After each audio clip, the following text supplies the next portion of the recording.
요한이 기록한 그 7가지의 표적 중에 오늘 4번째 표적에 대한 말씀을 함께 나누겠습니다.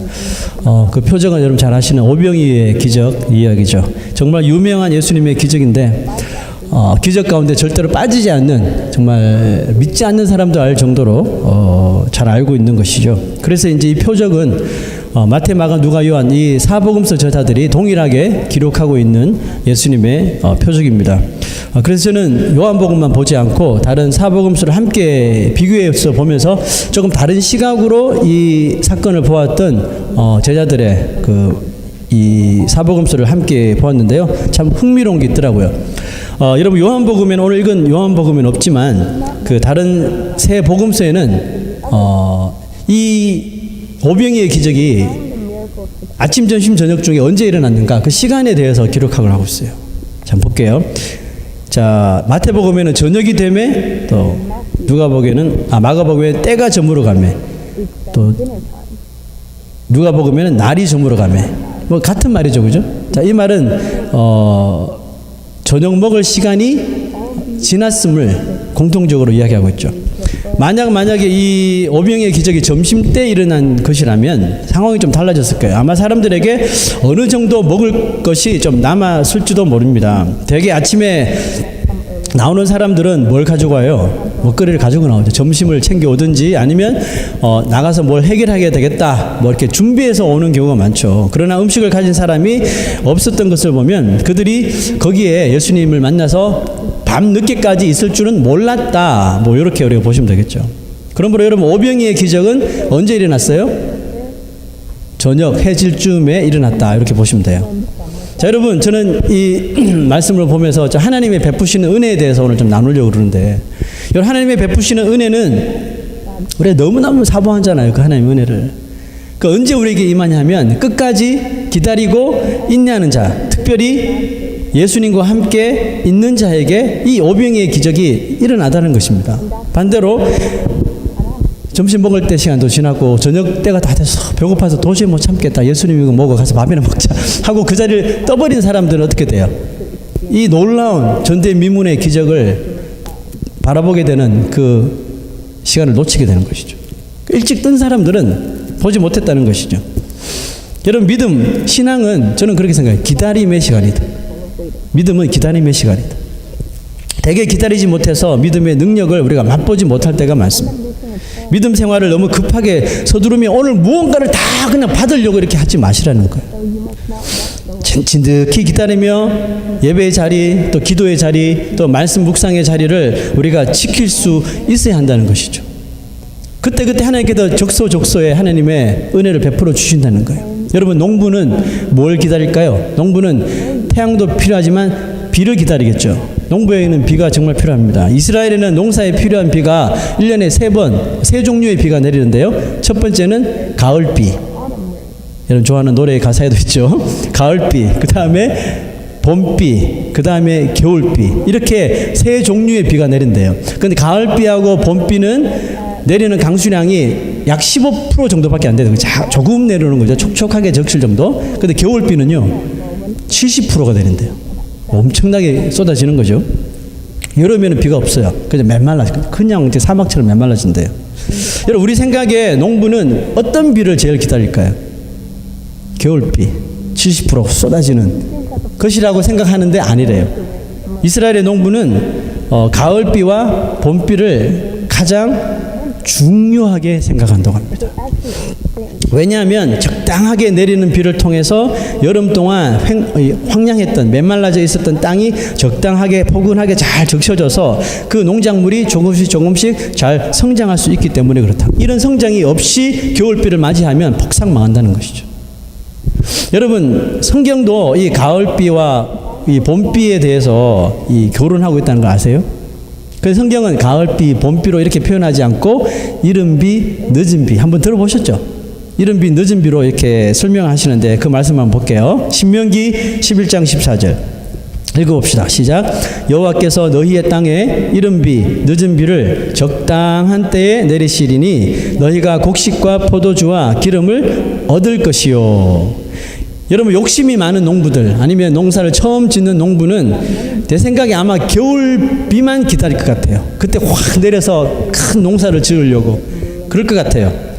여러분 그러다가 어떻게 돼요? 한 해 농사 다 망치는 겁니다. 신앙생활도 마찬가지예요. 지혜로운 농부와 같이 아주 엑스퍼트한 농부와 같이 적당한 때에 내려주시는 이른 비와 늦은 비를 놓치지 않는 거예요.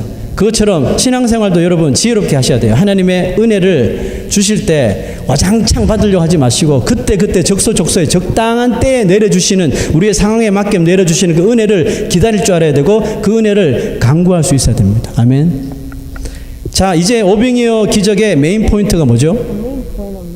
음식이죠. 먹거리. 자, 그 음식에 대해서 이야기를 좀 나눠볼 텐데요. 흥미로운 사실은 마태, 마가, 누가가 기록한 것하고 요한이 기록한 내용이 좀 다르다는 것이에요. 그 요한복음에 좀 애드된 그 스토리들이 좀 있어요. 먼저 앞에 그 세 저자는 제자들이 먼저 예수님께 나와서 어떤 의견을 이렇게 피력했다고 제시했다고 기록하고 있는데요. 자, 한번 차례대로 볼게요. 마태는 이렇게 기록합니다. 제자들이 나와 가로되 이곳은 빈들이요 때도 이미 저물었으니 무리를 보내어 마을에 들어가 먹을 것을 사 먹게 하소서. 마가 봅시다. 제자들이 예수께 나와 여짜오되 이곳은 빈들이요 때도 저물어 가니 무리를 보내어 두루 촌과 마을로 가서 무엇을 사 먹게 하소서. 비슷하죠? 누가 봅시다. 12사도가 나와 여짜오되 무리를 보내어 두루 마을과 촌으로 가서 유하며 먹을 것을 얻게 하소서. 우리 있는 여기가 빈들이니다. 뭐 앞뒤 순서만 좀 바뀌지 똑같은 말을 하고 있죠. 공통점이 뭐예요? 거기가 빈들이라는 것이고 먹을 것이 있다 없다? 먹을 것이 얻을 데가 없다는 것이죠. 그래서 각자 해결하도록 다 내보내라는 것이죠. 뭐 다시 모이든지 각자 해결하도록 하는 것이 이 제자들의 하나된 의견이었어요. 제자들의 의견이 일치했다는 것은 우리가 지금 읽어봐도 충분히 수긍이 갑니다. 빈들이고 음식이 없는데 어떻게 해요? 가서 먹고 와야죠. 그죠? 다들 우리가 여기 아마 수긍을 할 거예요. 수긍을 할 수 있는 것이긴 하지만 문제는 그들의 의견에 그들의 합의점에 예수 그리스도께서 동의하지 않으셨다는 것입니다. 그 예수님께서 동의하지 않으신 것에 우리가 좀 깊이 상고할 필요가 있는 거겠죠. 그러므로 모든 사람들이 합의하고 모든 사람이 옳은 방향이라 옳은 선택이라고 우리가 합의하고 동의했다고 해서 그것이 항상 진리는 아닐 수 있다는 것을 우리가 알아야 되는 거죠. 다수가 동의하더라도 하나님의 말씀이 만약에 다른 방향으로 가르쳐 주신다면 한 번쯤은 그 길로 돌아보고 발을 한번 내디뎌 보는 것. 여러분 이게 뭐예요? 여러분 이게 신앙생활이에요. 이게 믿음 가지고 있는 사람들의 행동이라는 거예요. 자, 시작부터 여러분과 좀 많이 어게인스트 하죠. 그죠? 자, 말씀을 집중해서 오늘 들어보시기 바랍니다. 하나님의 은혜는 기다리기도 해야 되겠지만 모든 다수가 동의할 때 하나님의 은혜가 여러분 나오는 것이 아니라 하나님을 우리가 온전히 믿고 그 하나님의 말씀을 신뢰할 때 발생하는 하늘의 축복이라는 것이에요.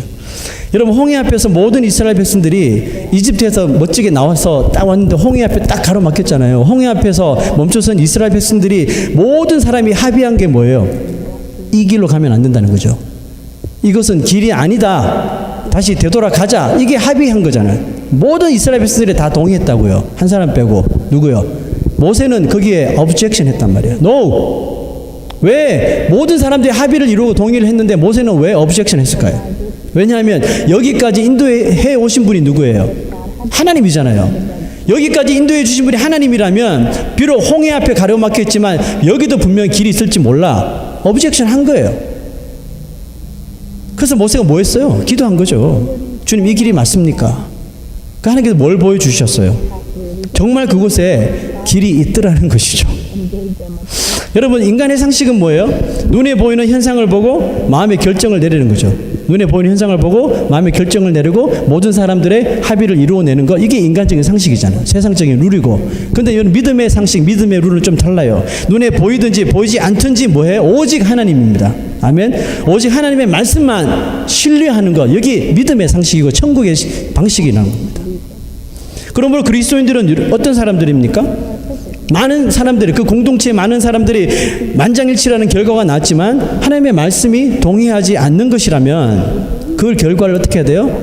나도 그냥 따라가는 내가 내 혼자 말해봐야 무슨 일이 일어나긴 하지 마시고 그 결과를 수락하지 않는 사람이 모세처럼 그냥 좀 버텨보고 좀 그 만장일치했던 다수하고 한번 부딪혀 보라는 것이죠. 그게 하나님의 말씀이라면. 그렇게 한 사람들 있죠. 다니엘과 다니엘의 세 친구들이 그 풀무불 속에 왜 들어가게 됐나요? 뭐 다니엘 안 들어갔지만 세 친구가 왜 풀무불 속에 왜 들어갔어요? 그 나라 왕이 금신상을 세워놓고 거기에 절하라 그랬잖아요. 안 하면 죽는다 그랬잖아요. 금신상에 절하는 것이 가만히 보니까 다니엘의 세 친구들의 믿음, 신앙적 양심, 즉 우리 그리스도인들의 신앙적 양심이 뭐예요? 하나님의 말씀이잖아요. 하나님의 말씀에 어긋났기 때문에 모든 백성들이 다 동의하고 금신상에 절할 때 거기에 절할 수 없었던 거예요. 할 수 없었던 거예요. 왜? 신앙적 양심 때문에. 하나님의 말씀이 어긋나기 때문에 못한다는 풀무불 속에 들어가도 저 이런 생각이 들었어요. 아, 이 세 친구들의 그 마음, 하나님의 뜻을 찾으려고 하는 그들의 신앙 양심의 그 temperature, 그 온도가 도대체 얼마나 뜨거웠길래 평소보다 7배나 더 뜨거웠던 풀무불 속에 들어가는 걸 주저하지 않았을까? 여러분, 이 세 친구들의 신앙의 양심의 온도가 저는 풀무불보다 더 뜨거웠기 때문에 그런 결단을 내렸다고 생각합니다. 여러분, 우리 신앙의 양심의 온도는 얼마나 뜨거운가요? 자, 오른손을 드시고 자기 신앙 양심에 한번 온도를 측정해 보세요. 뜨거운가요? 차가운가요? 없을 수도 있어요. 여러분의 심령에 성령의 뜨거운 불이 있어야 합니다.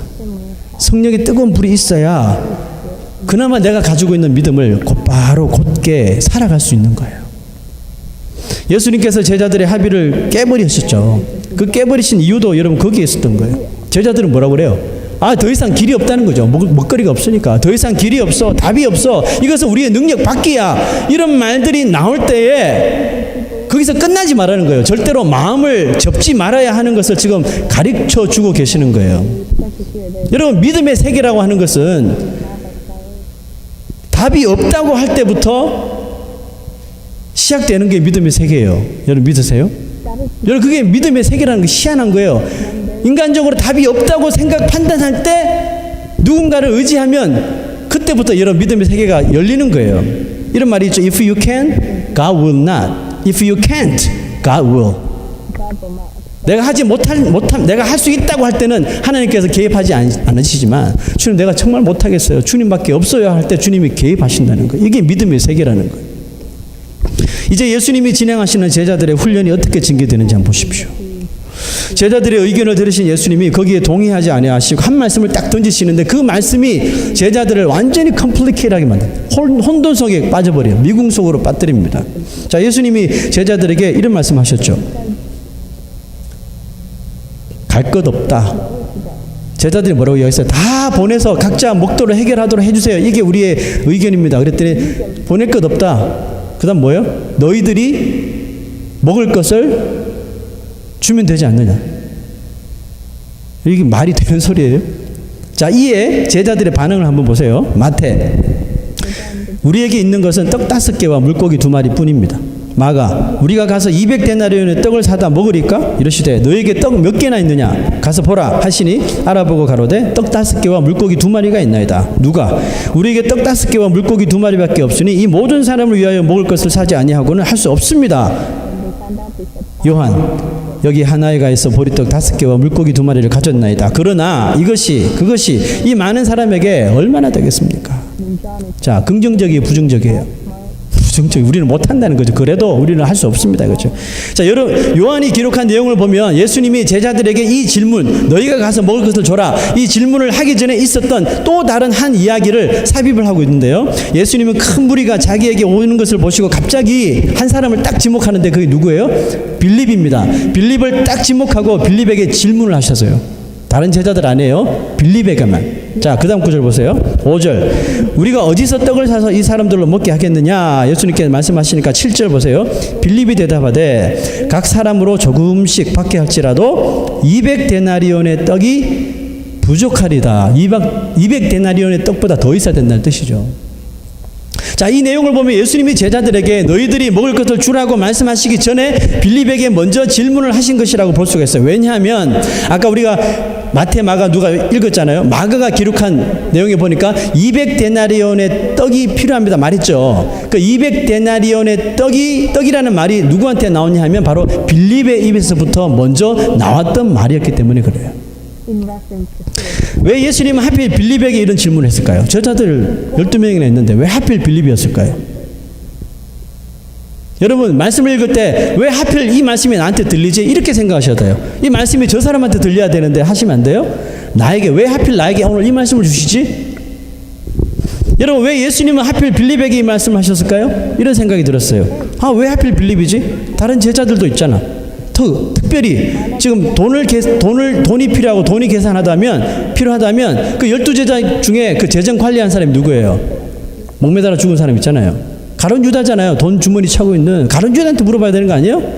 여기까지 안 되면 뭐 전직 IRS 직원이었던 마태 있잖아요. 그죠?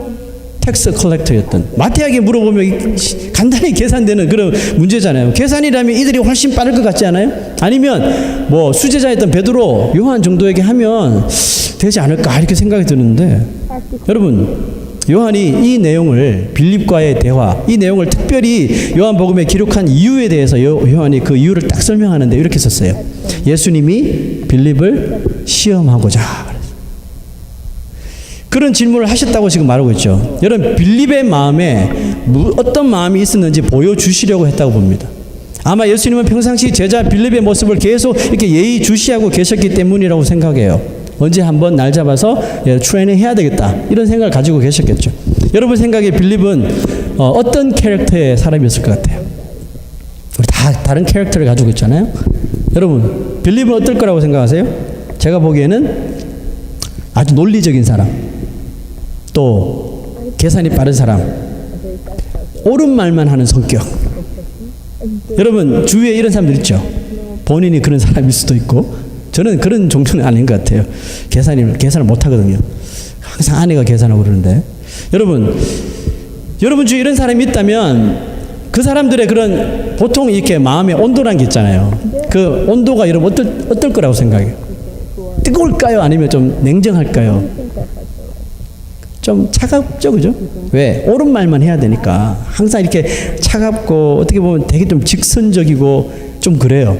여러분, 빌립이 그 예수님을 만나고 나다나엘에게 전도를 하잖아요. 그때 무슨 말 했는지 기억나세요? 야, 메시아를 만나서 그랬더니 빌립이 나다나엘이 나사렛에서 무슨 선한 것이 나오는데 그랬더니 빌립이 뭐라고 그랬어요? 와 보라. 직선적으로 쓸데없는 소리 하지 말고 와봐. 되게 직선적이고 옳은 말만 한 사람이었어요. 하지만 여러분, 이런 사람이 공동체에 있으면 장점도 많아요. 장점이 뭐예요? 일이 아주 잘 처리돼요. 그죠? 미적거리지 않고 아주 빠르게 일이 막 진행됩니다. 자, 그런데 예수님이 빌립을 시험하고자 하신 의도가 있을 거예요. 그 의도가 뭘까요? 이 빌립이 가지고 있는 캐릭터를 고쳐주시려고? 아니면 그가 가지고 있는 옳은 말만 하는 그런 일들을 제자들에게 칭찬하시려고요? 여러분, 어느 쪽이라고 생각하세요? 둘 다 아니고요. 그리스도인으로서 예수 그리스도를 따르는 사람의 삶이 무엇이 더 올바른 것인지를 알려주시려고 하시고, 무엇이 과연 올바른 것인가, 그것을 알려주시려고 지금 이 빌립을 시험하는 거예요. 예수님의 질문을 듣자마자 우리의 빌립 역시 기대를 저버리지 않고요, 몰려오는 사람들을 쫙 스캔합니다. 빛의 속도로 막 계산을 딱 하더니 답을 딱 재빠르게 견적을 딱 내놓죠. 그죠? 여기서 잠시 제 생각에는 빌립이 그때 그 주님과 이렇게 질문할 때, 답을 할 때 정말 기분이 막 업됐을 것 같아요. 왜냐하면 제자들 앞에서 예수님이 그냥 단도직입적으로 빌립에게 이렇게 일을 시키는 거잖아요. 그래서 막 의시되면서, 항상 베드로 아니면 요한이었는데 막 의시됐을 것 같아요. 그래서 막 고개도 이렇게 막 돌려보고, 네.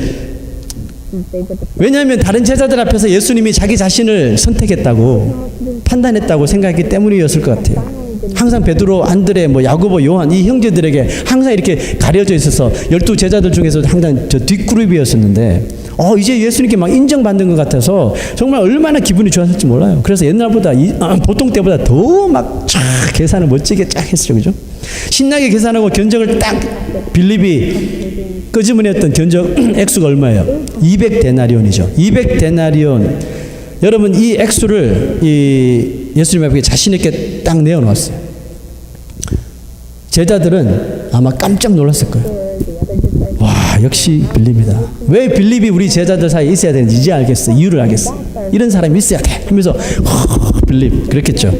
그래서 빌립의 이 200데나리온의 떡 이 말을 들은 제자들, 그 제자들이 뭐라고 이야기했어요? 200데나리온의 떡이 필요한 줄 믿습니다. 이렇게 이야기한 거예요. 여러분 200데나리온이 지금의 돈으로 환산하면 얼마 정도 될까요? 2,000불이 좀 넘는데요. 자, 여러분 빌립이 빠른 계산으로 정말 그 모여있는 제자들을 감탄시켰죠. 와, 이제 됐어. 빌립의 계산법 맞아. 다 하고 이랬는데 문제는 뭐예요? 그 계산으로 지금 여기 있는 사람들 음식 지금 먹일 수 있어요, 없어요? 문제는 아무도 먹일 수가 없다는 거죠. 계산했는데 먹이지는 못한다는 거죠. 여러분 이게 우리의 방식 아니에요? 우리의 방식은 뭐예요? 견적이 나옵니다. 견적이 나왔으니 이제 계획을 세우겠죠. 계획을 세웁니다. 돈이 필요하죠. 우리는 돈이 없어요. 그러면 돈을 모아야 되겠죠. 거기 사람들이 많잖아요. 사람들에게 광고를 하고 홍보를 해서 상황을 다 설명을 하고 돌아다니면서 돈을 다 모으겠죠. 어떤 사람들은 흔쾌히 내는 사람도 있고, 어떤 사람은 인상을 쓰면서 돈을 내기도 하고, 어떤 사람들은 내가 여기 돈 내려고 왔냐 하고 그 자리에서 가자 집으로 가버린 사람도 있겠죠.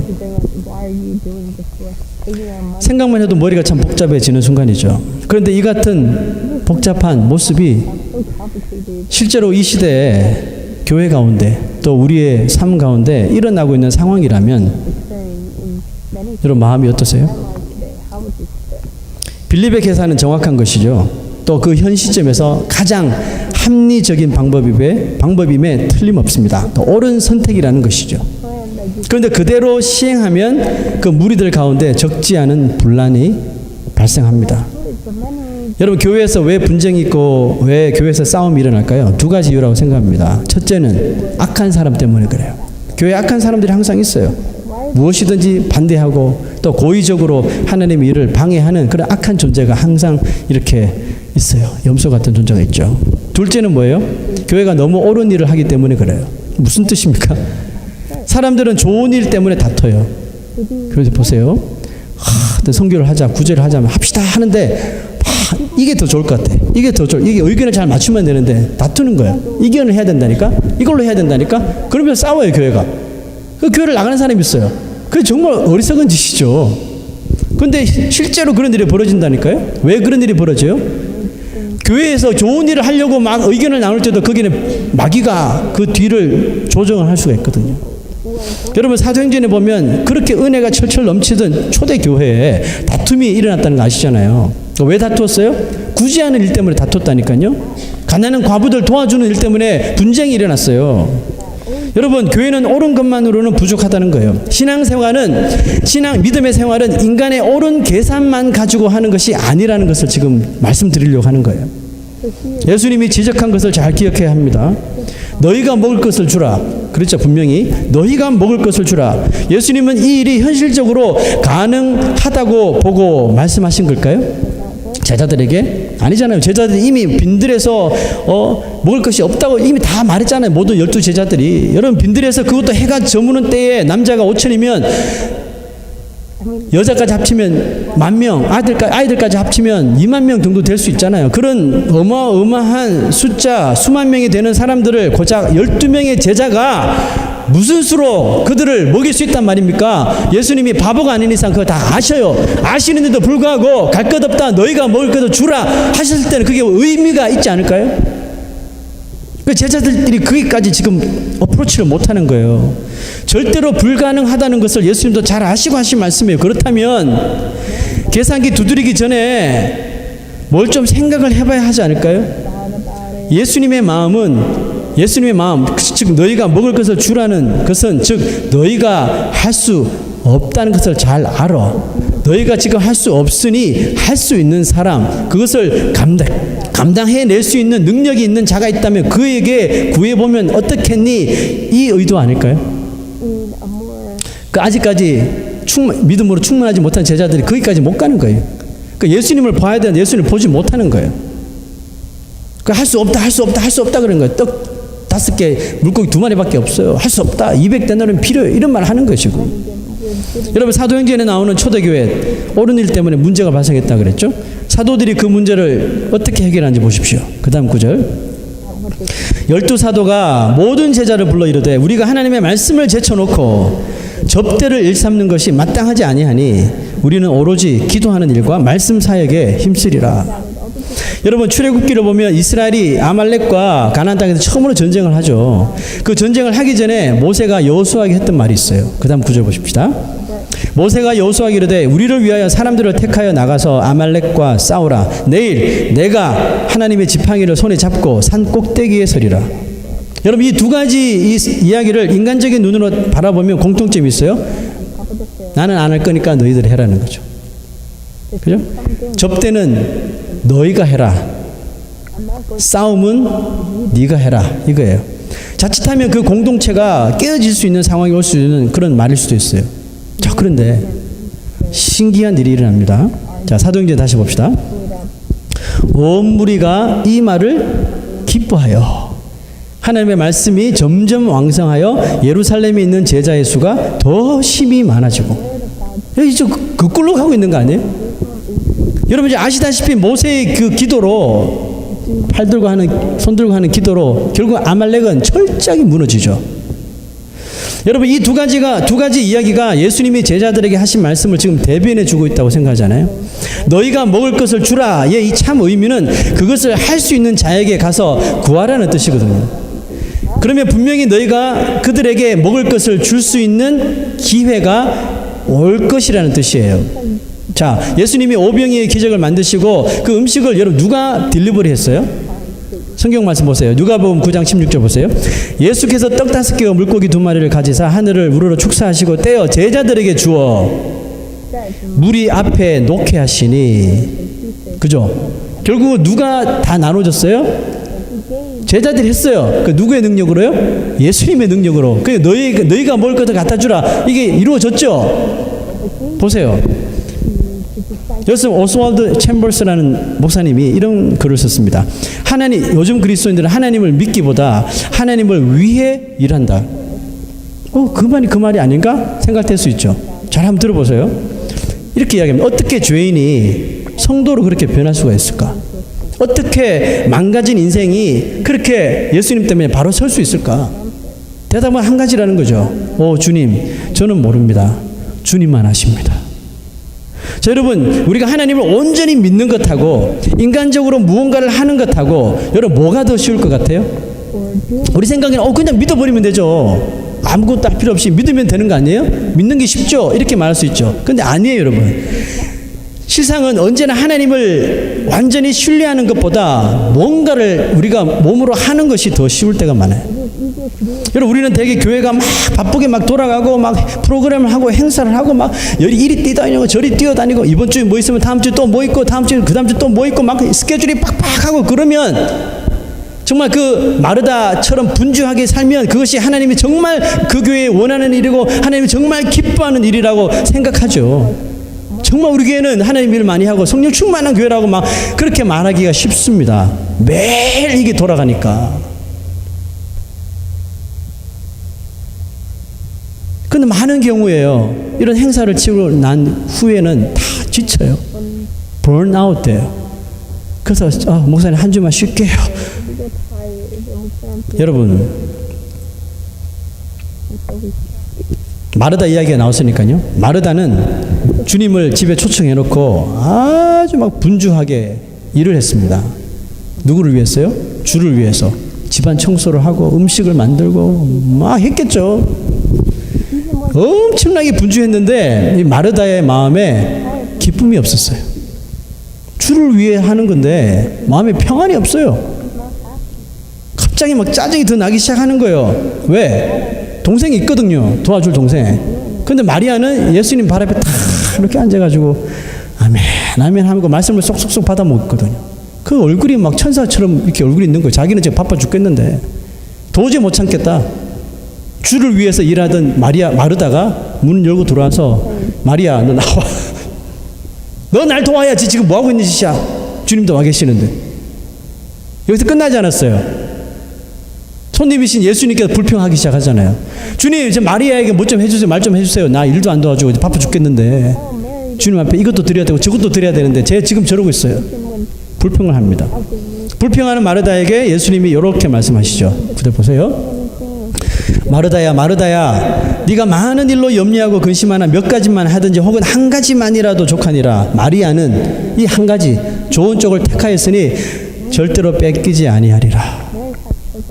여러분, 예수님의 말씀의 요지가 뭐예요? 한 가지 붙잡으라는 뜻이죠. 분주하지 말고 그 한 가지가 좋은 선택이고 마리아는 잡았기 때문에 절대로 빼앗기지 않겠다고 하는 거죠. 여러분, 그 한 가지가 뭐예요? 예수님을 불러놨다면, 예수님을 초청했다면 그 예수님만 바라보고 예수님만 의지하고 예수님의 말씀만 붙들으라는 겁니다. 그것이면 된다는 거죠. 시편 37편 보세요. 의인은 우리 믿는 자로 봅시다. 의인은 입은 지혜로우며 그의 혀는 정의를 말하며 그의 마음에는 뭐가 있어야 돼요?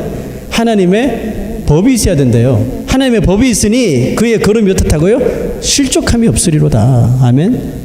믿는 자의 삶, 하나님의 말씀이 그 마음의 중심에 있어요. 그래야지 실족함이 없대요. 여러분, 사복음서에서 똑같이 오늘 말씀 이 오병이의 기적을 이와 같은 글을 남기며 사복음서가 다 마무리하는데요. 그 마지막 남겼던 구절이 뭐냐 하면 남은 조각이 12바구니에 찼더라. 이런 글을 남기고 사복음서가 이 오병이의 기적이 끝나요. 수천 명을 배불리 먹이고 남은 조각이 하필 몇 개요? 12바구니였다는 것이 여러분 뭐 의미하는 게 있지 않겠어요? 여러분, 남은 조각 누가 거두어 드렸어요? 제자들이었죠. 제자들이 남은 조각 다 거두고 이렇게 광주리 하나씩 들고 딱 서 있는데 몇 개예요? 하나도 안 빠지고 12광주리가 딱 남았잖아요. 저는 제 생각에는 12제자에게 이 믿음의 삶, 예수 그리스도를 쫓는 삶, 이 믿음에 대하여서 상기시키는 예수님의 시청각적인 그런 메시지라고 봅니다. 빌립의 계산을 듣고 빌립의 계산만 듣고 그렇지 그게 확실한 방법이 하고 예수님께 와서도 주님 200데나리온 떡이 더 필요하대요. 어디서 그걸 구해요? 막 이렇게 말했던 제자들 아니었습니까?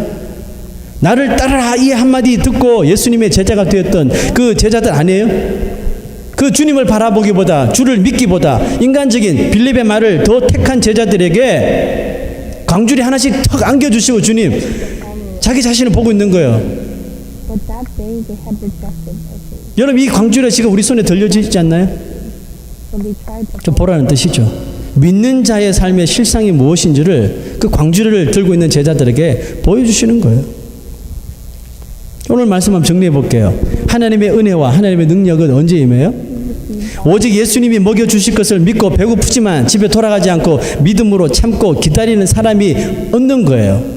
둘째는요, 모두가 동의하는 옳은 계산이 아닌 오직 하나님의 말씀에 따라서만 순종할 때 그 하나님의 능력과 은혜를 얻을 수 있다는 사실입니다. 건강한 교회는 겨울비를 기다리는 잭팟을 기다리는 그 오병이의 그 물질만을 기다리는 배 부르는 그 잭팟만을 기다리는 교회가 아니라 우리에게 적당한 은혜를 위해서 이른 비도 좋고 늦은 비도 좋사오니 주님 우리 교회에 맞는 내 삶에 지금 맞는 은혜를 적당한 때에 내려주시옵소서. 그렇게 그 이른 비와 늦은 비의 은혜를 기다리며 기도하는 쪽을 택하는 그런 교회가 되기를 부탁드립니다. 건강한 교회 성도들은요, 여러분들이 있는 그런 공동체에서 정말 여러분 공동체에서 모두 어떤 다수가 동의하고 선택하더라도 여러분 그 길이 옳다고 선택하더라도 가만히 보니 그것이 하나님의 말씀과 옳지 않는 길이야. 그죠? 하나님과 말씀과 일치하지 않을 때 그것에 한 번이라도 objection 할 수 있는, 저항할 수 있는 그런 용기 있는 다니엘과 새 친구처럼 한 번이라도 그건 하나님의 뜻이 아니에요, 내가 그렇게 할 수 없어요 라고 저항할 수 있는 용기를 가질 수 있는 성도들이 되시기를 부탁드립니다. 이 시대 수많은 사람들이, 수많은 교회가 너희가 먹을 것을 주라는 주님의 말씀을 오해를 하고 있어요. 그래서 은혜까지도 사람들이 만들어내려고 하고 조작을 하고 조명을 켜고 파그 머신을 틀면서 분위기를 어떻게 만들어서 은혜를 만들어 보려고. 여러분 그게 무슨 하나님이 주신 은혜예요? 사람들이 만드는 그런 은혜죠. 너희가 먹을 것을 주라는 것을 사람들이 오해한다니까요. 내가 뭔가를 해야 되고 내가 뭔가를 움직여야 되고. 여러분 착각하지 마세요. 은혜라고 하는 것은 하나님께서 주시는 거예요. 하나님 only 하늘로부터 우리에게 필요할 때 적당할 때 내려주는 거, 여러분 그게 여러분 은혜입니다. 내가 무언가를 해가지고 물론 성령에 충만해서 성령에 의해서 이끌려서 하는 일을 통해서 은혜 받을 수도 있죠. 그런데 그것만을 좀 하는 거예요. 빌립처럼 제자들처럼 너희가 먹을 것을 주라서 계산하고, 여러분 그거 아니라는 뜻입니다. 여러분 하나님의 은혜를 정말 사모하시면 기다리셔야 돼요. 기도하셔야 된다니까요. 하나님의 말씀 읽고 묵상하셔야 돼요. 그때 하나님의 은혜가 임하는, 하나님의 능력이 이 연약한 나의 삶 속에 하나님의 능력이 임하신다니까요. 하나님의 능력을 받으니까 제자들이 절대로 나눠줄 수 없었는데 주의 능력으로 그 오병이어 기적이 일어나고 자기도 손수로 나눠줄 수 있었잖아요. 할렐루야. 여러분 그게 이 시대 교회가 성도들이 해야 할 일이라는 사실입니다. 주의 말씀을 오해하면서 인간이 은혜를 만들어내는 것은 어떻게 보면 불신이고 죄악입니다. 우리는 주님이 은혜를 내려주실 때까지 정말 무던하게 좀 인내하고, 예? 좀 기도하면서 그 시간에 하나님 말씀 펴서 하나님 말씀 묵상하고, 그래서 하나님께서 이른 비와 늦은 비에 정말 촉촉한 은혜를 적당할 때 내리실 때 정말 감사하면서 기다릴 수 있는 우리 모든 주의 백성 되시기를 소망합니다. 우리 다 같이 기도하겠습니다.